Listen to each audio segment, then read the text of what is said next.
Bonjour à tous, bienvenue pour ce nouvel épisode du podcast Box to Box. On se retrouve aujourd'hui pour un épisode spécial Ligue des Champions. On est après la semaine des huitièmes de finale aller, donc on va faire un récap et on va ensuite évoquer les matchs retour qui arrivent dès demain. Voilà, un retour à Anfield pour Paris.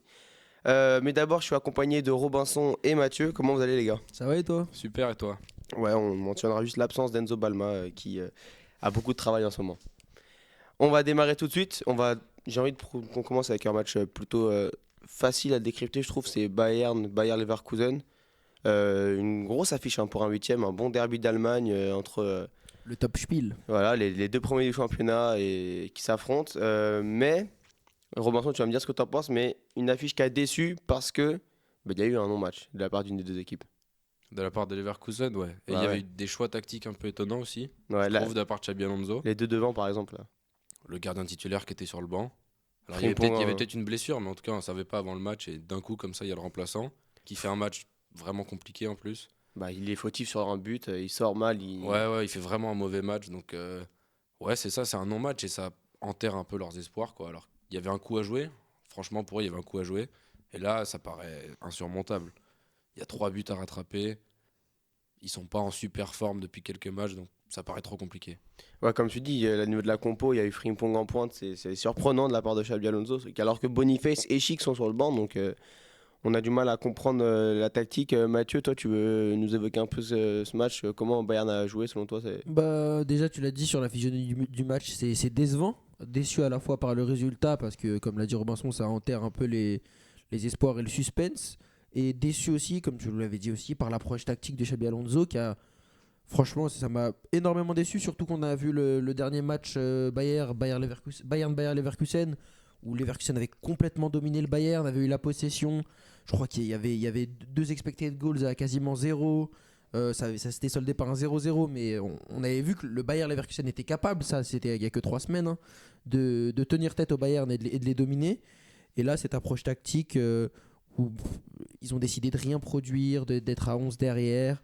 En plus, tu sais que si tu fais ça face au Bayern, c'est extrêmement dangereux parce que pour le coup, s'il y a bien un secteur où ils sont forts, c'est le secteur offensif et on l'a vu. Et Leverkusen, je dirais aussi qui s'est simplement saboté en plus de l'approche tactique décevante parce qu'il y a le premier but de Kane, mais après ça, déjà, tu as le deuxième but qui est totalement évitable, qui est sur une boulette, le but de Moussiala qui est une Ouais, erreur. c'est Kovar qui sort et qui Exactement, lâche la balle une erreur de sur les pieds de Kovar Musiala. complètement bête.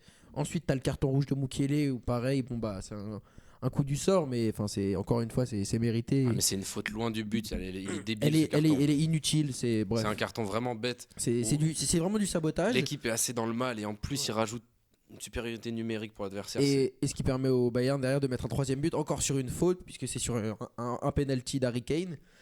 Donc le Bayern, pour le coup, qui peut s'en vouloir qu'à eux-mêmes, c'est une équipe qu'on avait hâte de voir en Ligue des Champions. On l'avait dit en début de saison, on avait hâte de voir ce que ça allait donner. Et sur la phase de Ligue, ils nous avait plutôt séduit, hein, parce que tu finis top 8, je pense que tu dois être 5e ou 6e, je ne sais plus exactement, et peut-être même plus haut. Et là, voilà, je suis complètement déçu par cette approche de Leverkusen. Et ouais, pour ce qui est du côté tactique, bah, le Bayern qui est pour le coup a ultra dominé son sujet. Franchement, 70% de possession. Leverkusen qui n'a pas existé du match. Bravo à eux. Ouais, c'est sûr, comme vous le dites. Mais moi, je pense qu'on n'est pas à l'abri d'un. À 3-0, c'est dur, mais je vois bien Leverkusen être 2-0 mi-temps, par exemple, demain soir. Vous voyez, Ouais. je les vois bien. Déjà, vraiment, la composition, il y avait même la défense, c'était pas les titulaires. Je ne comprends pas ce qu'a Non, fait Xabi c'était Alonso. vraiment étonnant, ouais. Si demain soir, il y a un retour de la grosse équipe, qu'on a une équipe de Leverkusen qui est galvanisée par son public et qui va chercher un résultat, si tu es à 2-0 mi-temps, bon, après ça c'est enfin, c'est dans le plus beau des scénarios, mais je pense vraiment qu'ils peuvent le faire. Après, va falloir voir ce que Compagnie va dire à ses joueurs, l'approche tactique. Est-ce qu'il va essayer de jouer son football ou est-ce qu'il va se dire à 3-0 là-bas, on va mettre Ouais, le s'il va être bus. pragmatique, je pense. On va falloir, je sais pas, hein, je suis curieux de Je voir. pense pas Hein. que Vincent Compagnie se mettra à 11 derrière, à mon avis. À mon avis, Moi, je il y pense que aura, il si. y aura aucun pragmatisme de la part de Vincent Compagnie. Je pense pas, moi. Moi, ce que je veux dire, là où je suis Il d'accord sait avec toi, que ses Mathia. meilleures armes, c'est ses armes offensives. Donc pour moi, Non, mais il va pas, ils vont jouer tranquillement, quoi. En gros, ils vont tenter de maîtriser le match. Mais là où je suis d'accord avec toi, c'est que défensivement, moi, le Bayern, je suis pas convaincu du tout. ça, je suis tout à fait d'accord. Donc, Ouais. s'il y a un scénario où ça commence un peu à paniquer, attention à ce que t'aies pas des boulettes et Leverkusen qui met 2 buts très vite, tu vois, un truc comme Ça, ça. ouais, sur un éclair de génie de Wirtz Ouais, à la une- 5e. tu vois, une boulette de Kim Min-jae ou d'Upamecano ou un truc comme ou ça. pas Mécano qui découpe un mec en dernier défenseur, Ouais, c'est pas improbable. ou Davis, tu vois, qui est latéral et qui oublie complètement des gens au marquage, des trucs comme ça peut très bien arriver avec eux. Maintenant, ils peuvent prendre 2 buts, c'est le Bayern, remettre 2-2 derrière et puis fin du match et voilà. C'est aussi ça qui est un peu particulier, c'est que là, ils ont beau être mauvais défensivement, ils sont tellement forts quand ils ont la balle que il y a aussi ce côté-là, mais on n'est pas à l'abri, mais en même temps, ça paraît quand même Moi, assez impossible. j'ai du mal à y croire à ce scénario-là de Leverkusen qui revient, franchement. Je suis d'accord avec vous qu'il y a un monde où ça arrive, hein, on l'a dit, sur une physionomie de match, mais honnêtement, même sur le Robinson l'a dit, en ce moment, Leverkusen, c'est pas la top forme non plus. Hein, ils ont perdu encore ce week-end contre le Werder. Après, on sait que les matchs entre deux matchs de Ligue des Champions comme ça, c'est des matchs assez particuliers. Mais honnêtement, j'ai beaucoup de mal à les voir revenir, moi, Leverkusen. Surtout vu le non-match qu'ils ont fait à l'aller, franchement, je trouverais ça assez surprenant. Mais écoute, on n'est jamais à l'abri et on espère, hein, pour le spectacle. C'est ça. On verra. Oui, sûrement, c'est une idée aussi qui est faite par. Enfin, qui est. Selon Romain, moi, je pense que c'est poussé par la déception de voir le Bayern aussi Bien mauvais. sûr, c'est ce qu'on aimerait Et voir. on en fait. aimerait voir. Ça fait longtemps qu'on n'a pas eu une remontada en Ligue des Ouais, ou Champions. même, tu vois, un match qui est serré, où il y a du suspense jusqu'au bout. Je pense que Leverkusen va gagner. Maintenant, de là à ce qu'il y ait 3 buts d'écart, ça paraît quand même. Ce serait vraiment une énorme surprise de voir le Bayern se prendre 3 buts d'écart comme ça au retour en 8e. C'est sûr. On va rester en Allemagne, juste pour évoquer rapidement le cas de Lille, club français, qui s'en sort très bien, je trouve, avec un bon nul à Dortmund. Un match qui laisse plein d'espoir les Dogs pour arracher un quart, hein, moi je trouve. Bah ouais, c'est à eux de jouer quoi en fait là. Ils ont fait ce qu'il fallait à l'aller en Allemagne. 1-1, c'est un bon résultat. Ils ont même pas tant subi que ça. Non, puis parce qu'après Dortmund cette année est vraiment pas le Dortmund qu'on connaît, mais du coup là, ils ont vraiment tout à gagner quoi. C'est à domicile. Sur le papier, je sais pas s'ils sont favoris, mais en tout cas, ils ont largement Je crois qu'ils le sont, ouais. Bah, en tout cas, ils ont le problème c'est l'expérience, mais ils ont les cartes pour gagner. Maintenant, attention à ce que ce soit pas encore un club français qui a du mal au moment où il faut, comme Monaco l'a été contre Benfica, au moment où il faut réussir à passer ce palier. J'espère que ça arrivera, mais j'ai quand même des doutes sur la profondeur de Lille et tout. C'est quand même pas une équipe si profonde que ça, quoi. Oui, c'est sûr. Bah, Dortmund, pour le coup, c'est vraiment une équipe qui est, je sais pas comment dire, mais qui a ce profil de l'équipe pénible à chaque fois. Ouais, c'est ça. Qui en Ligue des Champions va toujours un peu loin alors qu'ils sont nuls, mais parce que c'est une équipe qui est là depuis 15 ans presque maintenant en Ligue des Champions et qui lâche plus le truc. Et donc, c'est vraiment pas un adversaire facile. On l'a déjà vu l'année dernière. Hein. À chaque fois, on les annonçait perdants et ils se sont toujours qualifiés. Donc, bon, c'est pas pareil, mais en tout cas, va falloir se méfier de cette équipe de Dortmund qui, si elle vient ouvrir le score et amener à Pierre Mauroy, ça va être compliqué, je pense. Ouais, je suis pas totalement d'accord avec ça parce que les lacunes défensives de Dortmund, on sait elles sont énormes et en particulier cette saison. Et Robinson l'a dit, pour moi, c'est à Lille de faire le match en fait. Ils ont toutes les cartes en main, ils sont chez eux. À l'aller, vous l'avez dit, ils ont pas tant subi que ça. Et franchement, c'est un 1 là-bas à Dortmund, c'est un très bon résultat. Tout le monde avant le match était attention au mur jaune, etc. Et Lille a franchement parfaitement maîtrisé ce match, même s'ils l'ont subi à quelques moments. Et là, sur ce match retour, ouais, franchement, honnêtement, on peut pas être certain que Lille va passer. Vous l'avez dit, hein, Dortmund, c'est une équipe d'expérience, etc. Mais s'ils se font éliminer, ce sera une déception, honnêtement. Un match retour chez eux comme ça, mais quand même c'est Dortmund, c'est une équipe qui a de l'expérience. Cette équipe de Dortmund, elle est pas bonne. Ce sera pas faut dire ce un qu'il y a. désastre, mais une déception. Non, Ouais. c'est ça, Ouais, une ce déception. serait pas un désastre, ce serait une déception relative parce que Ouais. tu fais une bonne quand même campagne, mais oui. En plus, ils ont le coach pour faire ce genre de coup. Bruno Genesio, c'est pas le meilleur coach du monde, mais pour ce genre de coup-là, il est assez bon. Il a déjà fait des parcours Ce genre en de Ligue des match Champions. à haut Ouais. enjeu, etc. Et même, je pense qu'ils vont être gonflés à bloc pour aller affronter le Barça derrière, tu vois. Ouais, c'est Tous sûr. les petits jeunes de Lille là qui s'imaginent après jouer contre le Barça, enfin pas au Camp Nou, mais presque. Je pense qu'ils vont être complètement. La motivation, ils vont la voir. Le Ils vont être public, galvanisés, public ils vont va être être derrière galvanisés, eux. ouais. Il y a les joueurs pour. Maintenant, on a beau dire ça, ça veut pas dire qu'ils vont passer, quoi. C'est ça.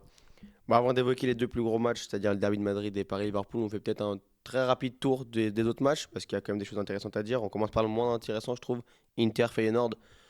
Un match maîtrisé. Il y a 2 classes d'écart entre les équipes. L'Inter domine son match. Il C'est gagne l'Inter, ouais. 2-0 là-bas, c'est solide. C'est à peu Solide. près plié, hein, enfin, franchement. Ouais. Il y a peu de chances que On voit Feyenoord mal fasse quelque chose. l'Inter à domicile. L'Inter qui gagne honnêtement sans forcer, match assez maîtrisé où ils ont même pas beaucoup le ballon au début, mais ils réussissent à pas trop subir sur deux actions. Hop, une première action d'ailleurs, de très belle action, le but de Thuram, un Ouais. très beau centre de Barella je crois. Et donc non ouais, Inter qui maîtrise son sujet. Puis C'est c'est ce qu'on dur attendait. d'aller chercher un score à Ah, Milan pour l'Inter. Giuseppe Et c'est- Meazza, Et c'est pas le Feyenoord qui le fera. Ils ont je sais pas combien de blessés. Ils en ont encore eu au match aller. C'est la marge de trop pour Oui, eux. quoi. l'Inter moi, est trop solide, ouais. Pour moi c'est impossible que, enfin il y a aucune chance que Ouais, ça non, arrive. Ouais, c'est sûr. c'est trop pour eux là. Ils ont fait un beau parcours, ça s'arrêtera là. Ensuite, on va parler de Aston Villa Bruges. Un match dommage pour les Belges parce que tu vas en parler Robinson, mais ils dominaient pas mal. Ils perdent 3-1 chez eux, ce qui est très compliqué pour aller chercher une qualification ensuite. Ouais, le score reflète vraiment pas le match. Que Villa gagne à la limite un 2-1 un peu à l'expérience et tout, mais 3-1 c'est vraiment sévère pour le match que fait Bruges, où ils ont peut-être été même meilleurs que Villa sur le match, après avoir été meilleurs que l'Atalanta sur 2 matchs. Donc, C'est ça, hein, c'est vraiment une équipe qui a l'air de pouvoir vraiment bien jouer. Maintenant, c'est bien beau de dominer, mais il faut gagner. Et à domicile, tu perds, ça va être compliqué pour le retour. c'est sûr. Unai Emery, en plus, il aime bien ce genre de compétition, il sait comment faire. Donc c'est un peu dommage pour Bruges. Je les enterre pas, ils peuvent gagner le match, mais avec 2 buts d'écart, j'ai du mal à l'imaginer, mais Bah, j'espère. Moi Ce serait un beau franchement, match. je le mettrais pas totalement de côté. Parce qu'on l'a vu contre l'Atalanta, il gagne 2-1 à l'aller. Et au retour, on se dit, ah, ça va être là-bas, ça va être compliqué. 3-1 à Bergame. Honnêtement, je le mettrais pas du tout de côté. Moi, le Bruges qui revient, comme tu l'as dit, c'est une équipe qui joue vraiment bien. Qui, sur le match aller, pour moi, ne méritait pas de perdre. Comme un 2-1, comme tu as dit, c'est peut-être pas aberrant. Mais honnêtement, ils peuvent faire nul, voire gagner. C'est pas du tout choquant. Et ça va être compliqué, mais je le mettrai pas du tout de côté, moi, le Bruges qui revient, etc. Franchement, c'est pas, c'est pas quelque chose que j'exclurais totalement. Ouais, moi, je pense pas. Aston Villa, c'est une équipe quand même qui a une petite histoire en Ligue des Champions, à domicile chez eux. Pour moi, ils vont avoir soif du. Ouais, mais c'est cette équipe-là, elle a pas d'histoire récente en Ligue des Champions. Tu vois. Non, mais peu Elle en a importe. même moins que Bruges. Quand tu tiens Ouais, mais c'est pas. Pour moi, il y a le Ça change facteur rien. Unai Emery qui est vraiment Et important. même, tu as des joueurs qui ont envie de revanche. Tu as Asensio, Asensio qui a gagné pas mal de LDC, mais qui, à mon avis, a envie d'être un peu protagoniste. Rashford, je suis désolé, mais. Asensio, il était même pas titulaire à l'aller, donc. Non, mais il joue. Rashford, c'est pareil. C'est un mec qui, en Angleterre, tu parles, s'il peut décider un huitième de LDC, il va kiffer. Donc, non, moi, je pense qu'Aston Villa va faire son Ils ont match. quand même des joueurs d'expérience, tu vois. Ils ont le gardien titulaire qui gagne la Coupe du Monde. Ouais, Ils ont des ouais. mecs qui ont joué la Ligue des Champions des années genre Digne, tu vois. Il a eu beaucoup C'est d'années ça, Ligue hein. des Champions. Et encore une fois, leur coach, il va être pragmatique. Hein, il va pas tenter d'aller gagner 5-0 Bien le sûr. match. Non, mais Je pense que tu vois, ça va être si- compliqué, mais moi, je si le Villa mettrai mène pas totalement de 1-0, côté. ils vont fermer le jeu totalement. Ah, mais c'est si Villa Et- mène 1-0. Bah, c'est pas impossible. Hein. Ouais, bah, ok, une d'accord. mais meilleure Dans ce équipe, cas-là, t'exclurais. Enfin. Bon, on verra ça mercredi. Dernier match, Arsenal-PSV, les Gunners qui pulvérisent le PSV là-bas, 7-1. Tout le monde, ici en tout cas, on C'est s'attendait vrai. tous à un match beaucoup plus serré. C'est vrai qu'on avait tous dit. On s'était tous dit entre nous, attention au PSV, etc. Arsenal qui paraissait très très faible. Bon bah, ils répondent de la meilleure des manières. Après, comment dire, il le rejoue 10 fois, je pense. Il gagne jamais le match 7-1. Franchement, Non, c'est un peut-être match pas. qui est beaucoup plus équilibré. Pareil, c'est un score qui reflète pas du tout la physionomie du match. En même temps, c'est Ah. dur de dire ça à 7-1, c'est quand même dur de Ouais, dire. mais tu Mais regardes ouais, les ouais. expected Non, mais goals, je suis d'accord je sais avec même toi, pas hein. s'ils en ont deux, Arsenal, tu vois. Enfin, ce n'est pas que statistique le football. Évidemment. Là, il y a quand même un écart. Et une ils ont efficacité surperformé, folle. hein. Si tu regardes les expected goals, je crois qu'il y aurait 2-1 ou 3-1 pour Arsenal. Ouais. Donc déjà, ça fait une belle victoire Ouais. à l'extérieur. Là, 7-1, ils ont surperformé alors qu'ils n'avaient même pas leurs meilleurs attaquants. Voilà, Le retour, il n'y a pas de suspense. ils sont à l'abri. Le Ah, PSV Pour va- le coup, c'est PSV le match qui est 6-0, le plus mort avec le Feyenoord Ouais. Inter, je pense. Le PSV Ah, va pas 6-0, gagner hein, 6-0. ouais. Allez, Allez, bien. Ça, Emirates, ça ouais. paraît très compliqué. Non, je pense pas, non. Bon, on va s'attaquer aux deux plus gros. On va finir avec Paris-Liverpool, je pense, parce que là, on a le plus de trucs à dire. Donc, on va démarrer par Atlético-Real. 2-1 pour Madrid, enfin pour le Real sur ce match. Pas mort, mais en tout cas, un retour qui va être compliqué pour Atlético. Robinson, vas-y, je t'écoute sur. Un sur- retour qui va être compliqué pour le Real, surtout. Parce que l'Atlético, ils aiment bien être comme ça, avoir qu'on croit pas trop en eux et tout. Le dos au mur. Comme d'habitude, attention à l'Atlético, quoi. ils vont pas avoir le ballon alors qu'ils cherchent le score. Et il leur suffit de 2 occasions, ils te mettent 2-0. Donc, a priori, le Real a l'habitude des matchs comme ça, ils savent le faire, mais l'Atlético, comme d'habitude, ça va être chiant. Ça va être dur.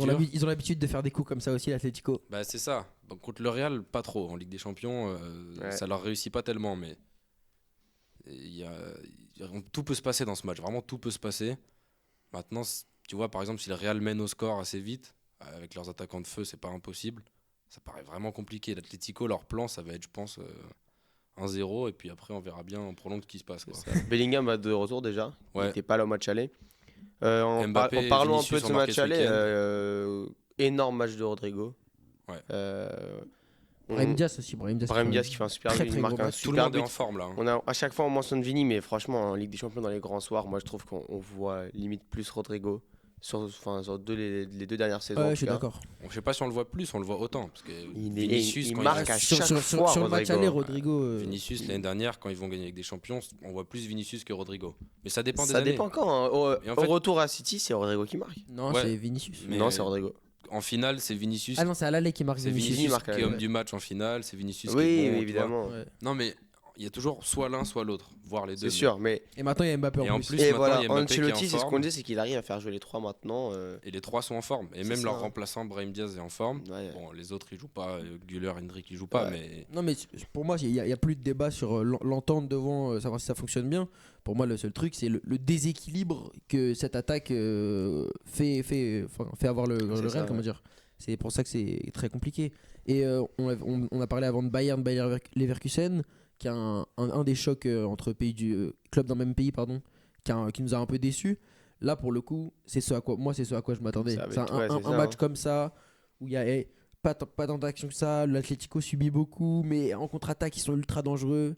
C'est exactement ce à quoi je m'attendais. J'ai été un peu déçu moi de l'Atlético de certains joueurs. Bon, alors Ravi Galan, je m'attendais pas à grand chose, mais on sent vraiment que c'est le point faible de l'équipe. Et bah, d'ailleurs, c'est lui qui se fait fuir. Et en plus, il tombe sur un Rodrigo qui est en voilà, feu et total il sur se le fait- match. Il Donc, se fait bousiller tout le match. Jiménez, je l'ai pas trouvé très bon en défense. ça fait quelques années que c'est. Ouais, même mais Griezmann, même, qui ouais, fait pas un- qui j'allais fait pas un finir très sur gros match. j'allais finir sur Griezmann qui fait pas grand chose. Alors qu'Alvarez, Alors qu'Alvarez, Bah, bon, il met un but sorti de nulle part, Alvarez. Alvarez, c'est Parce qu'en fait, une merveille. Hein. il se le fait tout seul le but. Et en vrai, l'Atlético a pas 12 000 occasions non plus. Non, mais Mais, c'est vraiment je pense que c'est un bonheur pour Simeone d'avoir quelqu'un Ouais. comme Alvarez. Pour moi, c'est un match qui peut très très facilement aller en prolongation, voire au tir au but. Ouais. Un 1-0 de l'Atlético à 10 minutes de la fin. Pour moi, l'Atlético, s'ils prennent un but, c'est foutu. Hein. Ouais, je pense aussi. non, Mais ils sont jamais morts l'Atlético. ils sont forts pour pas prendre de but justement. C'est ça. Ouais, qui- ça, c'est sûr. Moins qu'il y a quelques années quand même, c'est plus celui de 2016 où fallait y aller. Bah, pour tout le mettre monde un but. dit, on le voit au Black, ça reste un bon gardien, mais Et tout il le monde vieillit. dit et l'équipe a pas été. faite La charnière, exactement comme avant. T'as Clément Langlais, quoi. Ouais, c'est pas Diego Godin. C'est plus les mêmes. C'est ça. Ouais, t'as quand même un sacré downgrade. Mais au il y a niveau toujours de- le système qui fait que. C'est sûr. Enfin, le système et puis la patte Simeone, quoi. C'est-à-dire, en gros, on va défendre peu importe l'équipe qui est en face. Et du coup, forcément, il y a moins de buts concédés, c'est logique. Ouais, mais regarde, rien que l'année dernière contre l'Inter, ils prennent le 1-0 au retour, tu vois, ils sont dominés, ils en Ouais. mettent 2 derrière. Alors que c'est l'Inter, que c'est Sur une un des plus- doublé de une- paille qui une- jouait pas de la ouais. saison. C'est une des plus grosses défenses de l'année dernière, etc. Ouais. Tu vois, pour moi, c'est Je sais pas. pour le coup un choc qui tient encore toutes ses promesses et qui avec beaucoup de suspense encore. Je sais pas ce que vous en pensez, mais un but de Sorlotte rentré en jeu Ah, ça c'est sur un coup de pied Ah, arrêté, alors tu là, vois. Moi, je veux pas Sorloth, je Ce genre de vois truc. plus un Angel Correa encore Ouais. pire. Un mec qui Ouais. joue moins, mais un mec qui Mais est là Angel depuis une Correa- éternité. Quoi. Angel Correa, je voyais un mec qui suit l'Atlético sur les réseaux qui disait qu'il y a beaucoup de chances qu'il soit titulaire Ah ouais à l'aller. André C'est-à-dire Correa avec Griezmann plus reculé et en attaque Alvarez Correa justement pour aller chercher un résultat. score. Ouais. je sais pas si vous avez vu, il a insulté l'arbitre ce week-end. Correa, il va prendre, je crois, 8 matchs de suspension. Waouh. Mais pas en Europe. Non, mais je pense pas que ça marche en Europe, mais en tout cas, on va plus le voir Ouais. jusqu'à la fin de la saison presque. Après, il a pas la tête d'une flèche non plus. Mais enfin, bref. Mais donc, non, ça va être vraiment un beau match, je pense. Enfin, Un beau match, je sais pas. Ça va être Un match qui va nous tenir jusqu'à Ouais, longtemps dans qui la va nous soirée. tenir en haleine, ça, c'est sûr. Intéressant, c'est sûr. Ça, c'est ouais. sûr. Ouais. ça, beau c'est match, sûr. Très probablement non. Ah, Ouais, t'es ouais, pas à je l'abri, pense t'es pas à pas. l'abri. Je pense pas. Mais l'autre jour, Si je me suis l'Atlético refait la marque en finale de premier- 2016 là, l'autre jour là, je suis hypé là pour ce match. Mais bon, c'est vrai que si le Real sort, ça va être une sacrée déception, enfin, même une énorme déception parce que bah, Là, si le Real sort, leur saison elle est complètement ratée. Ils peuvent gagner la Liga. Mais dans les deux cas, c'est une Ils sortent en déception. hein. 8ème. Parce que c'est pas autant une déception si c'est Atlético, Ouais, mais sortir en franchement, 8ème, c'est quand même pas la folie. Ouais, hein. mais l'Atlético, tu sors contre ce Real-là. J'appelle Oui, pas ça une Tu déception. sors contre ce franchement. Real là, mais tu sors en 8ème. Oui, Parce que oui, t'as fait oui. une phase de ligue. Évidemment, mais Nul. il faut bien qu'il y ait des clubs qui se L'Atlético rencontrent, Tu rigoles ou quoi? Ils sont top 8, huit. l'Atlético. Ah oui, c'est vrai qu'ils sont top 8, parce qu'au début c'était pas bon, jusqu'à ce qu'ils jouent contre Ah, Paris et oui, et qu'ils vous battent. que ça les relance. Non, c'est vrai, t'as pas de chance sur le tirage. Bah, c'est quand même une déception. Atlético, c'est censé aller en. Leur objectif, c'est d'aller en demi. Ouais, tous Mais les on ans, verra. hein. L'Atlético, c'est une équipe qui sait faire des braquages, donc on verra Ouais, bien. ça, Et ils en savent parlant faire. de braquage, on va. Petite transition, on va évoquer un match qui est dur à. C'est dur d'en parler pour mes deux amis là qui sont parisiens. Je vais juste faire un petit récap rapide, après on écoutera votre avis. Forcément, en tant que supporter, vous aurez plus de trucs à dire que moi. Ce qu'on peut retenir de ce match, c'est que c'est vraiment un braquage parfait quoi, de Liverpool. C'est-à-dire que il y a eu 2-3 faits de jeu. On reviendra dessus en faveur de Liverpool. Je pense à la faute sur Konaté, enfin la faute de Konaté. Le hors-jeu de Kvara sur son but, bon bah c'est comme ça, c'est la règle, mais c'est hyper Ça, c'est cruel. pas un fait de jeu pour le coup. Et bon, il y a eu en face un Alisson Impérial et un Donnarumma de l'autre côté qui ne l'est pas. Donc voilà, un match à sens unique, mais j'ai envie de dire sur les 90 minutes, parce que Liverpool, pour moi, a joué 50 secondes ce soir-là. 50 secondes, ils ont marqué. Donc on va écouter Mathieu, tu vas commencer. Je te laisse nous dire un peu comment Bah, un match- Parlons de Paris d'abord. Ouais. L'approche, parce que il faut le reconnaître que Paris affronte Liverpool, peut-être la meilleure équipe d'Europe, et l'approche du match de Paris est parfaite. Bah, le seul truc, comment dire, Paris qui était sur une forme, honnêtement, une très très grosse forme. La seule inconnue qu'on avait, c'était savoir est-ce qu'ils peuvent répondre présent dans les grands matchs et donc contre une équipe aussi forte que ce Liverpool-là. Parce qu'on n'avait pas de gros tests depuis la bonne forme de Paris depuis 2 mois et demi. Il n'y avait pas de gros à part City, mais City, est-ce que c'est encore un gros test? Bon, c'est à définir, mais Ouais. voilà. On voulait voir justement ce que ce Paris-là donnait contre des grosses équipes. Bah, comme tu l'as dit, on l'a vu sur 90 minutes où ils ont étouffé Liverpool. Liverpool n'a pas existé du match. Alors, le débat à savoir, est-ce que c'est Liverpool qui n'était pas du tout en forme ce soir-là ou est-ce qu'ils n'étaient pas du tout en forme parce que l'approche de Paris les a complètement empêchés de jouer? C'est sûr que Ça l'approche doit de être- Paris a Ça joue doit fort. être un mélange des deux. Pour moi, il y a pas de, c'est pas tout blanc tout noir, c'est un mix des deux. Mais tout ce qui est sûr, c'est que l'approche de Paris, elle est parfaite. Ils font une première mi-temps, honnêtement, qui est excellente, qui est vraiment, je pèse mes mots, elle est vraiment excellente. Où tu marques, bon, certes, Kvara est hors jeu, mais c'est des hors jeux frustrants qui font que, en fait, ça ne change rien. Ça change Mais rien au oui, but. il est en train de revenir, il S'il est en train de avance se de 10 replacer. cm, en plus, oui, c'est ça, il est en train de reculer. S'il avance de 10 cm, le but, il est dedans pareil. C'est frustrant. Et tu l'as dit, tu tombes sur un Alisson des grands soirs, quoi. C'est le seul truc qu'on pourrait peut-être reprocher. Et encore, honnêtement, c'est vraiment jouer sur les mots. C'est la deuxième mi-temps où tu as l'impression que Paris avait peut-être un peu plus peur d'en prendre un en contre-attaque, où tu sentais que les gros efforts de la première mi-temps pesaient un peu plus, où tu as eu moins d'action, tu as moins, je trouve, comment dire, tu as moins pris de risques. Mais dans la globalité, c'est très compliqué à analyser en fait. Bah ouais. On peut dire que c'est que le résultat qui compte. Mais ouais, mais qu'est-ce que tu veux? Pour moi, en deuxième mi-temps, j'ai observé comme une baisse de régime. J'ai trouvé des deux côtés. Ouais. Ça s'est calmé un peu Ouais, je plus. suis d'accord. Robinson, est-ce que tu trouves qu'il y a des regrets à avoir côté parisien ou pas? Ah bah, il y a des regrets à avoir, oui, parce Mais que il vous faut n'avez espérer. rien raté. C'est ça que enfin, Ouais, mais il faut espérer pas avoir raté le coche, quoi. Il y en aura pas deux des matchs comme ça. Le deuxième, même si on les domine encore, peut-être. Quand je dis on, c'est Paris. À Anfield, ils seront pas aussi nuls. C'est ça. Impossible. Ah Pour non, moi, c'est Il n'y aura impossible. jamais un tel écart de niveau. Il n'y aura jamais autant d'occasions. Donc oui, on peut regretter. Même si Paris fait le match presque parfait, bah, le presque il change tout. Parce que là, si Liverpool passe, mais dans 2 semaines, on aura oublié qu'ils ont fait un match aller horrible et on se retiendra juste qu'ils ont surclassé Paris. Donc oui, on peut avoir des regrets. Maintenant, c'est pas mort du tout. Paris a de quoi faire. Il suffit d'un but d'écart pour que ça aille ne serait-ce qu'en prolongation. Donc c'est quand même faisable. Maintenant, c'est Anfield, quoi. mais le discours de Vitinha après match, moi j'ai trouvé vraiment intéressant. Ouais. C'est Mathieu, Ouais, toi je trouve- qui. si je te disais laisse en sur parler, en vas-y. direct, je trouvais vraiment que c'était un beau discours. Ça se voyait qu'il était chamboulé forcément par la défaite et complètement vraiment sonné, quoi. Parce que quand tu prends un but comme ça, c'est toujours dur. Ouais, tu On veux va dire. juste rappeler ce qu'il a dit. Donc il explique, il fait une analyse du match en disant que c'est frustrant, mais après il dit c'est pas grave, on va aller marquer là-bas, on va montrer qu'on peut le faire. Et je trouve que c'est vraiment Je une crois bonne chose. Il dit même pas on va montrer qu'on peut le faire. Il est vraiment. C'est ça que j'ai bien aimé, c'est qu'il était catégorique en disant voilà, c'est un match difficile, etc. C'est toujours dur de perdre ces matchs-là alors qu'on ultra domine. mais on va marquer là-bas, on va gagner là-bas. C'est même pas on peut le faire, c'est on va le faire. Un discours comme ça, un peu déterminé. Et voilà, comment dire, c'est ultra frustrant en tant que supporter ce match aller où t'as l'impression de t'être volé. C'est un peu le cas, hein. Même Arne Slot l'a dit. Et franchement, c'est un braquage.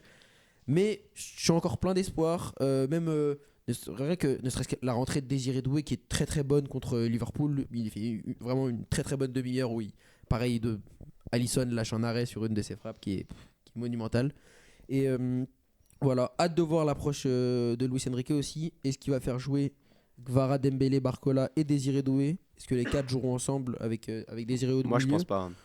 Je sais pas. Ce qui a bien fonctionné à l'aller, c'est qu'il y avait un très bon équilibre dans votre équipe. Si tu casses cet équilibre-là, je suis pas sûr que ça. Genre, au milieu de terrain, si tu retires. Alors, ça va être. Si tu laisses tout seul à Anfield, Vitinha, João Neves, et ils vont être poussés à attaquer, pour moi, tu vas te faire ouvrir en deux derrière. De toute façon, je pense que pour remonter un score, on peut avoir confiance en Luis Enrique. Il sait le faire, ces trucs-là. T'as un souvenir en tête, là? Ouais, ça. Même l'année dernière, on l'a fait en soi. Avec le Barça, il y a eu des faits de jeu. C'est pas le même scénario, parce que l'aller, on est moins bon que le Barça et tout. Au final, on va gagner chez eux. Il y a un rouge, etc. Mais donc on l'a déjà fait. Mais le rouge, il peut se traduire par un but tout pareil, tu vois, cet argument. Enfin, je veux dire, ça aurait pu. Je pense que Barcola aurait raté. Ouais, je pense qu'il aurait raté. Mais oui, bien sûr. Mais sans le rouge, c'est pas le même match, quoi. C'est ça que je veux dire. On a longtemps parlé des traumatismes du PSG qui se faisait remonter, éliminer tout le temps en Ligue des Champions. J'ai enfin la sensation que là, c'est une équipe qui est passée outre ça, qui est plus là-dedans. Je sais pas, moi. Après avoir vu le match aller, je sais pas si je dirais ça. Ah ouais, honnêtement, moi, c'est la sensation que j'ai. Notamment avec comme tu l'as dit, le match du Barça de l'année dernière. Honnêtement, c'est la sensation que j'ai. C'est quand même bien PSG de faire ça, un match excellent, et de pas le gagner au final en Ligue des Champions quand il faut. Hein. Ça ressemble quand même beaucoup au PSG de faire ça. Maintenant, à eux de renverser le truc. Disons qu'à part Alisson, toutes les étoiles étaient alignées côté parisien pour battre Liverpool. Tout le monde était nul en face. En même temps, tous. il y a combien d'années où on s'est dit Paris arrive en forme, tous leurs joueurs sont en forme en 8ème, ça va le faire, c'est sûr. Et en fait, non. Non. Et en fait, ça se trouve, Dembélé au retour, il va faire comme ça. Il va redevenir Dembélé comme il est. Et on va se rendre compte qu'en fait, on s'enflamme un peu trop. Il y a aussi ça qu'il faut prendre en compte, que là, on dit qu'on est optimiste, machin. Le retour, ça va vraiment être évident. Moi, je suis pas optimiste, j'ai de l'espoir. C'est différent. Il faut en avoir. C'est pas pareil. Ouais, mais je pense que si on est vraiment le plus réfléchi possible, le plus probable, c'est que Liverpool se reprenne en main, remontre à quel point c'est eux la meilleure équipe d'Europe cette saison. Dans ce cas-là, tu peux dire ouais, Liverpool fera pas 2 fois le même match, ok. Alisson fera pas 2 fois le même match non plus. Bah non, mais si Paris fait pas le même match, il aura pas besoin. Quoi? Il aura pas besoin de faire le même match. Pour moi, Paris fera le même match. Pour moi, honnêtement. Ouais, mais parce qu'il y aura pas le même adversaire, donc c'est pas possible. Non, que Liverpool soit pas aussi faible, ouais, mais pour moi, Paris aura la même approche. Pour moi, Paris va redominer ce match. Alors, Liverpool sera peut-être beaucoup plus solide défensivement, etc. Ça dépend ce qu'on appelle dominer. Si dominer, c'est avoir le ballon, probablement. Si c'est avoir des occasions, c'est pas pareil, parce que on va l'avoir le ballon. Probablement que Arne Slot, il a vu que ça marchait très bien son équipe en contre-attaque, enfin pas à l'aller, mais en général cette saison, et que Luis Enrique, il est obnubilé par le fait d'avoir la possession. Donc forcément, il y aura peut-être Paris qui a le ballon. Le problème, c'est qu'est-ce qu'on en fait. Et si on se fait manger au milieu de terrain comme ce qu'on pensait qu'il allait se passer à l'aller, et que si Liverpool revient en forme, ça devrait être le cas, attention à ce qu'il n'y ait pas une espèce de bataille au milieu de terrain où il ne se passe pas grand-chose. Et en fait, Liverpool reprend le dessus et 1-0. Pareil, c'est ça. À Anfield, il ne faut pas prendre de but. Ouais. Parce que si tu prends un but, ça va être très compliqué. Je pense que Liverpool vont essayer d'aller vous gratter au milieu de terrain. C'est ça. Ballon, pour moi, là où ils peuvent vraiment nous dominer, c'est au milieu de terrain. Si leurs milieux font un meilleur match qu'à l'aller, où ils étaient tous la tête sous l'eau, ils peuvent nous dominer parce qu'ils ont des joueurs plus d'expérience, plus physiques, plus. Ouais, mais c'est une telle débauche d'énergie de faire ça pendant 90 minutes. Et Paris, tu sais que Paris en conservation de balle, c'est là où alors qu'on garde la balle pendant 45 minutes et qu'on fasse rien. Si Liverpool est ultra en forme et vient nous presser et nous gêner, c'est tout à fait possible. Hein, je dis pas le contraire. Juste s'ils ont ça à faire pendant 90 minutes, ils pourront pas le faire, je pense. Pareil pour ça là, il va pas faire 2 fois un match comme ça contre Nuno Mendes. Non, bien sûr. Au retour, il va vouloir montrer que c'est lui l'homme des grands matchs. Il a plutôt raison jusqu'à présent. Et qu'il va pas se faire éteindre 2 matchs de suite par Nuno Mendes, j'y crois pas. Donc Liverpool reste favori, mais Paris a clairement sa carte à jouer. Bien sûr, mais... Et de toute façon, je pense que très vite, s'il y a 0-0 et que Luis Enrique a mis une équipe plutôt équilibrée, il va se dire bon allez là, je mets toutes les forces que j'ai dans le truc. Et puis quitte à perdre au final, au moins on aura tout tenté, tu vois. Moi, je pense pas qu'il fera jouer les 4 ensemble. Je demandais tout à l'heure, mais en fait, je pense pas Je qu'il le pense pas fera. non plus qu'il le fera. Pour moi, mais il partira d'un truc, parce que c'est un mec pragmatique, Luis Enrique. Il partira du principe que ça a marché au match aller dans son approche du match, sa composition, son approche tactique. Et donc, il reprendra la même pour moi. moi je me demande si il va pas mettre Barcola sur le banc et Doué Désiré titulaire. Bah, en fait, le fait que Barcola ait été titulaire ce week-end, ouais, ok. alors qu'il n'y avait pas Dembélé, Mais Désiré Doué Pas était, Kvara. Désiré Doué était titulaire ouais, aussi. parce qu'il n'a pas été contre Liverpool. C'est une logique un peu bizarre, mais je me demande si ça veut pas dire que ça va être Doué à gauche, Kvara à droite. Pour moi, ça veut pas dire. Il n'y a pas de logique forcément à ça, honnêtement.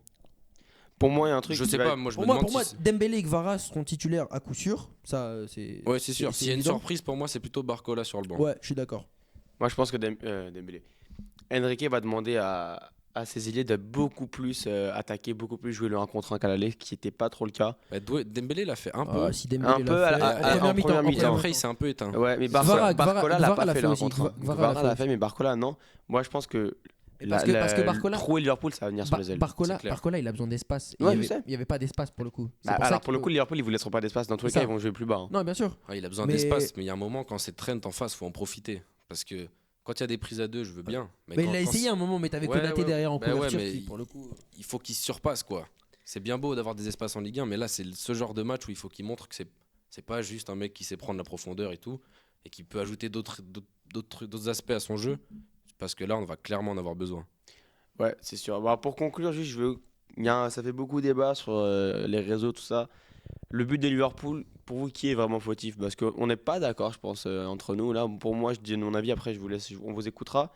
Le vrai fautif sur le but, pour moi, c'est Nuno Mendes, parce que quand tu as dominé, quand tu as poussé tout le match, tu t'arrêtes pas à la 89e de courir et tu as un repli à faire dans le match. Tu en as un seul, tu le fais pas. Alors que Hervé Elliott, il part vraiment avec 10 mètres de retard sur toi. Et tu le vois passer. Et franchement, il faut que tu reviennes. Parce que du coup, Elliott est tout seul au moment de la passe de Darwin. Et bah, ça fait but direct. Donnarumma se trouve. Mais c'est pas non plus une faute de main hallucinante, moi, je trouve. Et le vrai fautif, c'est Nuno Mendes pour moi, c'est ce but. Pour moi, il y en a plusieurs. Pour moi, c'est une confusion un peu générale. Tu as un match, tu as 85 minutes dans les pattes, tout est cuit. Pour moi, c'est. Si je dois faire un classement, ouais, peut-être que c'est Nuno Mendes le plus fautif. Peut-être, Pacho aussi, peut-être, qui je sais fait- pas. Mais pour moi, tu as Marquinhos qui, de un, couvre Darwin Nunez sur leur jeu. Derrière, perd son duel. Après, c'est un duel à l'épaule. Bon, contre Darwin Nunez, tu le perds, c'est pas choquant, mais il perd le duel, quoi. Pacho qui fait un retour et qui vient se mettre dans une zone où il n'y a pas besoin de lui. Il y a déjà Marquinhos et je sais plus, je crois que c'est Vitinha ou João Neves. Et qui, lui aussi, peut couvrir Harvey Elliott s'il se décale à gauche. Tu l'as dit, tu as Nuno Mendes qui voit pas Harvey Elliott dans son dos partir. Parce que on oublie que Nuno Mendes, il oublie Harvey Elliott, mais Harvey Elliott, il part de très très loin. Ah, hein. mais Il part ouais, quasiment du mais- milieu de terrain. Nuno, faut qu'il fasse les Ah, bien efforts. sûr. quoi. Moi, bien j'ai sûr. pas le même avis que vous. Mais et pour moi, tu as Donnarumma qui, tu dis, c'est pas une si grosse faute de main. Ouais, mais le problème, c'est. Il y a une interview de lui qui est ressortie où il dit le plus dur pour nous, les gardiens, c'est les matchs où on n'a rien à faire, etc. Parce qu'à la 85e, tu as une frappe et tu la prends. C'est certainement vrai, hein, c'est du vécu de professionnel. Moi, je m'inscris pas en faux. Le problème, c'est que la comparaison avec Alisson, tu vois, elle est flagrante. Liverpool, tu as 2 tirs, un tir cadré, un but parce que Donnarumma a pas la main assez ferme. Alisson, 9 arrêts sur le match, dont 5 arrêts de classe mondiale. Voilà, la comparaison, elle est très très dure pour Donnarumma. Donc moi, c'est des torts un peu généraux, un peu partagés.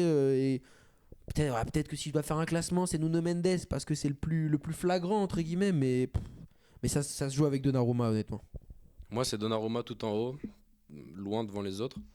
Et même pas Nuno Mendes deuxième. Deuxième, c'est la charnière Marquinhos-Pacho. Parce que Nuno Mendes, il fait une erreur de marquage, comme beaucoup de latéraux en font. Ça arrive tout le temps, des latéraux qui montent. C'est ça Ouais, mais c'est une erreur. d'avoir une équipe C'est offensive. pas parce qu'il y a beaucoup de latéraux qui en Bah, font que c'est pas si, une erreur. Le fait d'avoir une équipe offensive, ça marche si tu as des joueurs qui compensent. Il y a dans 3 contre 2, 4 avec Donnarumma. Pacho, il doit juste, sur ce truc-là, il doit juste prendre la place de Nuno Mendes. Plutôt que de se mettre dans le dos de Marquinhos et de servir à rien. Il doit Je juste, suis d'accord. si Pacho il fait son rôle de central qui compense et qui prend la place de Nuno Mendes, eh ben, il bouge Harvey Elliott et on n'en parle pas. Donc oui, Nuno Mendes, il est fautif de ne pas être revenu. Maintenant, il y avait assez de joueurs pour compenser. Et ils auraient dû le faire. Marquinhos aurait dû gagner son duel. Pacho aurait dû compenser. Et après, Donnarumma, c'est la différence avec les très grands gardiens. Alisson, il en sort 6 comme ça dans le match. Il en a une, il la sort pas. C'est dur quand t'es gardien. T'as qu'une action à avoir.